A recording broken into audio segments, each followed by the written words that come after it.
Hello guys! Ngayon po, ang ipapakita ko naman sa inyo ay kung paano gumawa ng condensed milk. Dalawang sangkap lang po ang ating kailangan. 1 liter na fresh milk at 2 cups na sugar. Siyempre, ang bilhin nyo lang pong fresh milk ay yung mura lang. Meron pong nabibili na tig 74 pesos, 1 liter na. At sa sugar naman po ay gumamit ako ng wash na sugar. Isalin niyo lang po ang fresh milk sa nakahanda niyong paglulutuan at ang 2 cups na sugar.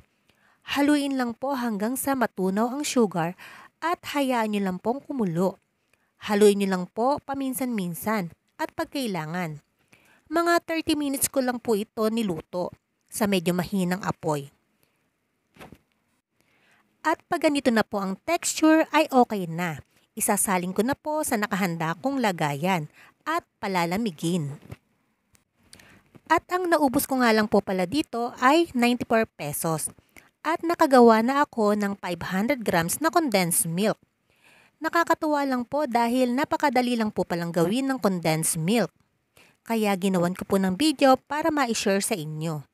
At hayan na po guys ang aking homemade condensed milk. Ang ganda po ng pagkakaluto at ang sarap. Lasang-lasang condensed milk po talaga. Yan lang po guys. Thanks for watching.